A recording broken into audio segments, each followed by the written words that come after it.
জ্যোতিপ্রিয় মল্লিকের সঙ্গে ঘনিষ্ঠতা, তাহলে জ্যোতিপ্রিয় মল্লিকের নামে তো এখন বিপুল অঙ্কের টাকার দুর্নীতি। তাহলে ওই কাউন্সিলর দেখুন, যে দুর্নীতি ছোট ছোট জিনিস। নাম কাউন্সিলরের নাম হচ্ছে নন্দিনী ব্যানার্জি। যেহেতু আমার টাইটেল ব্যানার্জি, ওর টাইটেল এখন ব্যানার্জি, ও আগের টাইটেল ছিল মৌলিক। তো নন্দিনী ব্যানার্জি মৌলিক লেখে। এবং ওর দুর্নীতি আমি বলছি কারণ যে ছোটো ছোটো জিনিস দিয়ে শুরু করে, আমার ঘরেই যখন ফ্রিজ টিভি হ্যান ত্যান আসছে, এবং ওর যখন কাউন্সিলর হওয়ার সঙ্গে সঙ্গে একটা নতুন ফ্ল্যাট হয়ে গেল, তারপর শুধু আরেকটা ফ্ল্যাট হয়ে গেল, দুখানা ফ্ল্যাট, দুখানা গাড়ি, লেটেস্ট একটা হেক্টর প্লাস গাড়ি কিনেছে মরিস গ্যারেজে। তো এই সমস্ত দেখলেই তো বোঝা যায় এগুলো কোথা থেকে আসে টাকাগুলো। খুবই ঘনিষ্ঠ যোগ। তার কারণ বালুদার ফোনটাও ওর কাছে থাকতো, আমাকে দিন গর্ব করে বলেছিল যে যেখানে বালুদা যায় আমার কাছে ফোনটা দিয়ে দেয়, যে ইম্পর্টেন্ট ফোন ছাড়া দিবি না। মমতা ব্যানার্জির ফোনও নাকি ওনার কাছে আসে, এত ঘনিষ্ঠ ছিল। এইভাবে আমাকে সমস্ত দিক দিয়ে কোণঠাসা করে দিচ্ছে যাতে আমি সুইসাইড করি, আমি যদি মরে যাই। আর কন্টিনিউয়াসলি সেটা আমার হচ্ছে মনের মধ্যে যে আমি সুইসাইড করব। আর মানে ও কোনোভাবে ব্যানার্জি টাইটেলটা ছাড়বে না বলে আমাকে ডিভোর্স করছে না, আদারওয়াইজ আমাকে ডিভোর্স করে দিত।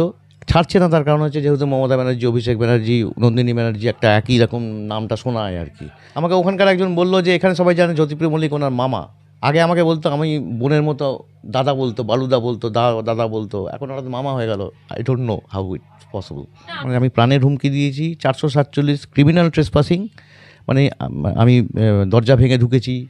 আর ও লিখেছে যে আমার সঙ্গে ওর নাকি 7 বছর কোনো কন্ট্যাক্ট ছিল না, আর তার আগে নাকি আমি ওকে রোজ মদ খেয়ে এসে মারধর করতাম ইত্যাদি কারণেও 7 বছর আমার সঙ্গে যোগাযোগ রাখিনি।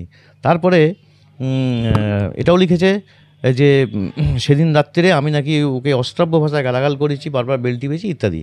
তো এটার জন্য আমার এগেনস্টে এই সমস্ত কেস হলো। বলছি, এই যে ববি হাকিমের কথা বলছেন, তার মানে জ্যোতিপ্রিয় মল্লিক জেলে যাওয়ার পর ববি হাকিমের প্রভাব খাটাচ্ছিল। হ্যাঁ, ববি হাকিমের সঙ্গে পরিচয় অনেক দিন আগেকার, কারণ যবে থেকে ও পার্টি জয়েন করেছে পুজোর সময় ববি হাকিমের চেতলা ক্লাবে যায়, সে ছবি আমাকে পাঠাতো হোয়াটসঅ্যাপে। এখন ববি হাকিম নির্বাচনী প্রচারে যখন এসেছিল তখন আমি সেই ভিডিও দেখেছি, তাতে বলা হচ্ছে ববি হাকিম নিজে বলছেন যে ইনি 10-12 বছর ধরে আমাদের পেছনে কাজ করেছেন, ইনি একজন শিক্ষা জগতের লোক। মমতা ব্যানার্জিও ব্যানার্জি, অভিষেক ব্যানার্জিও ব্যানার্জি, নন্দিনী ব্যানার্জিও ব্যানার্জি, ও দরকার হলে আমার সঙ্গে ঝগড়া করে আপনাদের জন্য সুবিধা বোধায় করে আনবে। এই ডায়লগটা শোনার পরে আমি বুঝে গেছিলাম কেন ও ব্যানার্জি টাইটেলটা ছাড়বে না, কেন আমাকে ডিভোর্স দেবে না। জ্যোতিপ্রিয় মল্লিকের আরও একটা কীর্তি ফাঁস এই মুহূর্তে আমার সঙ্গেই রয়েছেন, যে বিধাননগর পুরসভার 5 নম্বর ওয়ার্ডের কাউন্সিলর, রীতিমতো তার হাজব্যান্ড আমার সঙ্গে রয়েছেন। তার আরও একটা কীর্তি ফাঁস। এই অনেকেই জ্যোতিপ্রিয় মল্লিকের সঙ্গে নাম জড়িয়েছিল জ্যোতিপ্রিয় মল্লিক ধরা পড়ার সময়। সবাই বলেছেন রিঙ্কু, টিম্পা, ঝুম্পা, এরকমই নাম শুনেছিলেন। সেই ঝুম্পার হাজব্যান্ড আমার সঙ্গে আছে, কথা বলার চেষ্টা করব। আরও একটা কীর্তি ফাঁস জ্যোতিপ্রিয় মল্লিকের, কার্যত। অ্যাকচুয়ালি বেসিক্যালি জ্যোতিপ্রিয় মল্লিকের সঙ্গে ও জয়েন করে আমার একটা ম্যাসিভ হার্ট অ্যাটাকের পরে আমি যখন বাগুইহাটির বাড়ি ছেড়ে কল্যাণীতে থাকতে শুরু করি তখন ও পার্টি জয়েন করে, এবং জ্যোতিপ্রিয় মল্লিক ওনাকে এই 22 সালের মধ্যে কাউন্সিলর করে দেয়।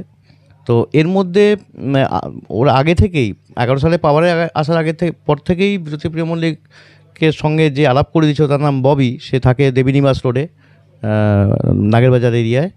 তো ও আলাপ করে দেওয়ার পর থেকেই কিন্তু বারবার ফোন আসতো ওর কাছে। তো আমি যেহেতু পছন্দ করি না যে এরকম একটা দলের সাথে ও গিয়ে পার্টি করুক, আমি সবসময় ওকে মানা করতাম, প্লাস এটা বলতাম যে আমার ছেলে এখনও ছোটো আছে, ও বড়ো না হলে তুমি পার্টি জয়েন করো না। আলটিমেটলি ও পার্টি জয়েন করে। আমার হার্ট অ্যাটাকের পর আমি শিফট হয়ে যাই পারিপার্শ্বিক কারণে। আমার খুবই ম্যাসিভ হার্ট অ্যাটাক হয়েছিল, আমি বাঁচতে পারতাম না এখানে থাকলে, যার জন্য আমাকে কল্যাণীতে থাকতে শুরু করতে হয়।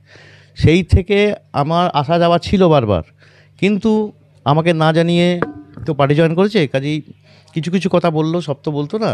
অনেক সময় এরকমও হয়েছে যে ও দিনের পর দিন ফেরেনি রাতের বেলা। হ্যাঁ, আমি জেনেছি হ্যাঁ ও নাকি পার্টির কাজ করতে দার্জিলিং গেছে ইত্যাদি। তো আর এমনি দিনেও বেরোতো, সকালবেলায় বেরিয়ে যেত, জ্যোতিপ্রিয় মল্লিকের সাথেই থাকতো, এবং বিকেলবেলা কাজ ফাজ সেরে BC 64, যে BC ব্লকে 64 নম্বর অফিসে ওখানে গিয়ে বসতো। তারপর রাত্রিরে যখন ফিরতো তখন 11টা, 11:30, 12টা, কোনো টাইমের ঠিক ছিল না। তো আমি যখন কল্যাণী থেকে আসতাম তখন আমার সঙ্গে কথা বলার খুব একটা সময় হতো না, জাস্ট ডাইনিং টেবিলে খাবার সময় একটু কথা বলতো। তো সে সময় অনেকের সম্পর্কে বলতো। তো বালুদার সম্পর্কে বিরাট বালুদা ভীষণ ভালো লোক, আমাকে বোনের চোখে দেখে ইত্যাদি ইত্যাদি বলতো। হ্যাঁ, তো তারপরে দেখতাম যে হঠাৎ করে আমার ওয়াশিং মেশিনটা চলে গেল, নতুন একটা ওয়াশিং মেশিন দামি, দেখলাম একটা নতুন ফ্রিজ, একটা নতুন টিভি, মানে এসব কী, কোথা থেকে আসছে? না, এরা এগুলো আমাকে গিফট দিচ্ছে লোকে। হ্যাঁ, তো যখনই আসতাম দেখলাম একটা বাড়তি জিনিস, নতুন জিনিস।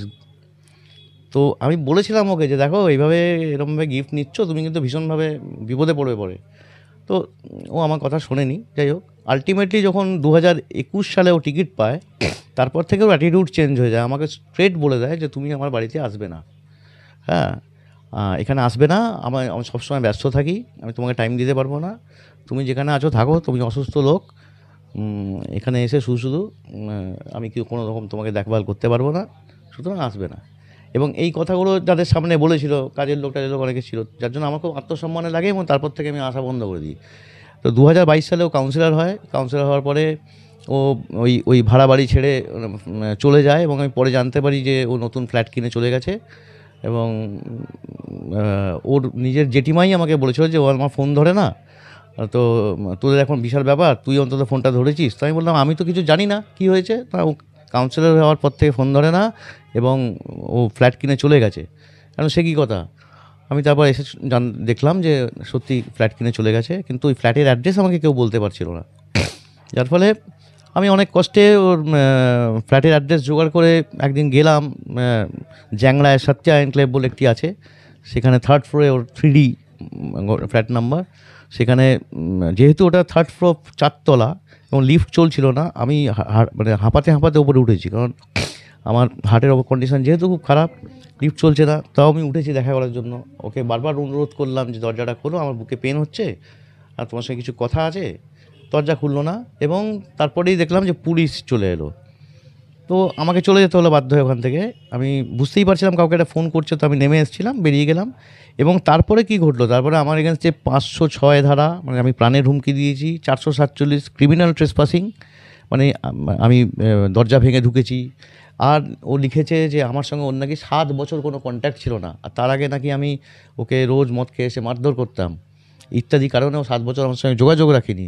তারপরে এটাও লিখেছে যে সেদিন রাত্রে আমি নাকি ওকে অশ্রাব্য ভাষায় গালাগাল করেছি, বারবার বেল টিপেছি ইত্যাদি। তো এটার জন্য আমার এগেনস্টে এই সমস্ত কেস হলো। আমাকে বেল নিতে হলো নোটিশ কালেক্ট করে। জ্যোতিপ্রিয় মল্লিকের সঙ্গে ঘনিষ্ঠতা, তাহলে জ্যোতিপ্রিয় মল্লিকের নামে তো এখন বিপুল অঙ্কের টাকার দুর্নীতি।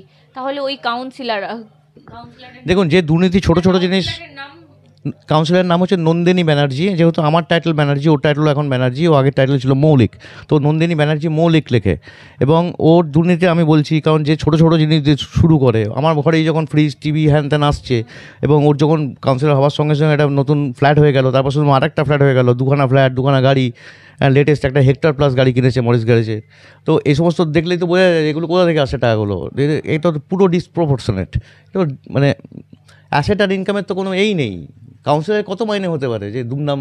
কিন্তু আমি বলছি জ্যোতিপ্রিয় মল্লিকের সঙ্গে বিধাননগর কাউন্সিলর, তিনি 5 নম্বর ওয়ার্ডের কাউন্সিলর, কি করে ঘনিষ্ঠতা বাড়লো কি করে? ঘনিষ্ঠতা বাড়লো হচ্ছে ও যখন জ্যোতিপ্রিয়, ওই যে ববি বলে যে মেয়েটি ইন্ট্রোডিউস করিয়ে দিয়েছিল, তো ববি বলেছিল আমাদের দলে কোনো শিক্ষিত মহিলা নেই, তুই আসলে তুই একটু পাবি। তো জ্যোতিপ্রিয় মল্লিক ওই জন্য চাইছে তুই আয়, তুই MA পাস করেছিস, এই জন্য আর কি। তো এই বিষয়ে একটা কথা ইম্পর্ট্যান্ট আছে, ও স্কটিশ চার্চ কলেজের লেকচারার বলে সব জায়গায় প্রচার করেছে। আমি জানতাম ও নয়, তার কারণ স্কটিশ চার্চ কলেজের ওয়েবসাইটে ফ্যাকাল্টি লিস্ট থাকে, পার্মানেন্ট এবং যারা পার্ট টাইমার্স। তার কোনো ডকুমেন্টস ওর কাছে নেই, ওয়েব লিস্টের নাম নেই, ও স্যালারি অ্যাকাউন্ট দেখাতে পারবে না, ও ভাউচার দেখাতে পারবে না। কীভাবে ও শিক্ষা জগতের লোক হয়ে গেল আমি জানি না। আমি বলছি তাহলে জ্যোতিপ্রিয় মল্লিকের সাথে কি দুর্নীতির যোগ, মানে ওনার সঙ্গে দুর্নীতির যোগ? নিশ্চয়ই দুর্নীতি যোগ, কারণ ও একটি ছেলেকে চাকরিও দিয়েছিল ফুড মিনিস্ট্রিতে। নিয়োগ দুর্নীতি তো এটা। ওর থেকে টাকা নিয়েছিল কিনা আমি জানি না, কিন্তু যাকে চাকরি দিয়েছিল তার নাম, ফোন নাম্বার, অ্যাড্রেস আমি সব দিতে পারি, যাকে চাকরি দিয়েছিল। এখন আপনি কি চান? আমি দেখুন, আমাকে যেভাবে কোণঠাসা করে দিয়েছে, আমার সমস্ত সাপ্লাই লাইন কেটে দিয়েছে, আমার ছেলের সাথে আমার কথা বলা বন্ধ করে দিয়েছে, ছেলেকে বলে দিচ্ছে আমার সাথে যোগাযোগ না রাখতে। আমি যেখানে যাচ্ছি সেখানে ও জানতে পারলেই পুলিশের ফোন আমার কাছে আসছে, তাদেরকে থ্রেট করা হচ্ছে যে আমাকে ঢুকতে দিয়ে তাদের এগেনস্টও কেস হবে। এইভাবে আমাকে সমস্ত দিক দিয়ে কোণঠাসা করে দিচ্ছে, যাতে আমি সুইসাইড করি, আমি যাতে মরে যাই। আর কন্টিনিউয়াসলি সেটা আমার হচ্ছে মনের মধ্যে যে আমি সুইসাইড করব, কারণ আমাকে যদি কেউ বাঁচতে না দেয় এইভাবে। তো আমি চেয়েছিলাম যে আমি মুখ্যমন্ত্রীর কাছে আবেদন করতে চেয়েছিলাম যে উনি যদি এই ব্যাপারটা দেখেন এবং আমাকে সুস্থভাবে বাঁচতে দেন, আর যদি না দেখেন তাহলে আমাকে মরার ব্যবস্থা করে দেন। একটা ইউথেসানিয়া বলে একটা ব্যাপার আছে তো, যেটা মার্সি কিলিং যেটাকে বলে, মরফিন ইনজেক্ট করে বা যে কোনো ওপিওয়েড ইনজেক্ট করে, যাতে মানে মৃত্যু যন্ত্রণা না হয় আর কি। আপনারা দেখতে পাচ্ছেন 5 নম্বর ওয়ার্ডের কাউন্সিলর বিধাননগরের রীতিমতো যিনি পরিচিত নাম ঝুম্পা, যখন জ্যোতিপ্রিয় মল্লিক, হ্যাঁ নন্দিনী ব্যানার্জি, তো যে ক্ষেত্র থেকে দাঁড়িয়ে জনপ্রতিনিধি, আমরা কাকে জনপ্রতিনিধি বলবো বলুন তো, যিনি জনপ্রতিনিধি মানে জনগণের যিনি সুরক্ষার ব্যাপার, নিরাপত্তার ব্যাপার সমস্ত কিছু দেখেন, তার স্বামী এখন বলছেন যে তিনি যে কোনো মুহূর্তে তিনি বলছেন যে সুইসাইড করতে চাই, কারণ তার স্ত্রীর দ্বারা তিনি রীতিমতো নির্যাতিত। এই মুহূর্তে তিনি পুলিশ মন্ত্রীর দ্বারস্থ হচ্ছেন, তিনি পুলিশ মন্ত্রীকেও বলার চেষ্টা করলেন যে ব্যাপারটা দেখুন, না হলে আমি মরার পথ বেছে নেবো। তাহলে একটা জনপ্রতিনিধি, জনগণের যিনি সুরক্ষা দিচ্ছেন, নিজের স্বামী আজকে এই অবস্থা আমাদের কাছে অ্যাপিল করলেন, তার অ্যাপিলটা আমরা তুলে ধরলাম সরাসরি বঙ্গ টিভির মাধ্যমে, যে রীতিমতো তিনি বলছেন নির্যাতিত, এখনও তিনি কাউন্সিলর, সেই হ্যাঁ ওখানে আমাদের নিউ টাউনে কয়েক বিঘা জমি অ্যাকুইজিশন হয়েছিল 97-এ, প্রমোটার হয়েছে, সে আমাকে বললো জয়দা তুমি নিশ্চিন্ত থাকো, 5 বছর যদি থাকে 50 কোটি টাকা ওর ঘরে এমনিই আসবে, বাকিটা যে বস্তা আসবে আমি জানি না, এমনি 50 কোটি টাকা চাঁদা আছে। দেখতেই পাচ্ছেন যে তার স্বামী, এই নন্দিনী ব্যানার্জির স্বামী জয় ব্যানার্জি, তিনি রীতিমতো বলছেন যে এই যে 50 কোটি টাকা রীতিমতো নাকি আসবে। সত্যি কোটি কোটি আমরা শুনে শুনে না অভ্যস্ত হয়ে গেছি, আর তিনি এই মুহূর্তে বাঁচার আর্জি করছেন। এই খবরটাই আমরা বঙ্গ টিভির মাধ্যমে এবং সবথেকে বড় কথা, আমি এই যে ট্রমাটিক ফেজের মধ্যে দিয়ে যাচ্ছি, এই যে এত স্ট্রেস, এত অ্যাংজাইটি, আমার সুগার লেভেল প্রচণ্ড হাই হয়ে গেছে, এই অবস্থাতে আমি কোনো কাজ করতে পারছি না, আমার মাথা কাজ করছে না, আমার পুলিশও আমাকে হ্যারাস করে চলেছে সমানে, মানে আমাকে এমনভাবে কথাগুলো বলছে, মিষ্টি মিষ্টি করেই বলছে, কিন্তু এমনভাবে বলছে যে আপনি এই এরিয়াটা ছেড়ে বেরিয়ে যান, থাকবেনই না এরিয়ায়। আবার যখন আমি অন্য এরিয়ায় থাকছি, যখন আমি নর্থ বেঙ্গলে গিয়ে বসে রয়েছি, তখন আমার সঙ্গে একজন ফোনে কথা বললো, যেহেতু আমি ইমেল করেছিলাম। এখন তো জ্যোতিপ্রিয় মল্লিক জেলে, তাহলে কার প্রভাব খাটাচ্ছে এই মুহূর্তে, পুলিশের উপর কার প্রভাব চলছে? এই মুহূর্তে ববি হাকিম রয়েছেন চেতলায়, আপনি যদি ফেসবুক ঘাটেন, ওনার ফেসবুক দেখবেন, উনি চেতলার দুর্গাপুজোয় গেছিলো, ববি হাকিমের সঙ্গে বেরোচ্ছে হেঁটে। ববি হাকিম রয়েছেন, তাপস চ্যাটার্জি রয়েছেন, এনাদের ছত্রছায়া রয়েছে।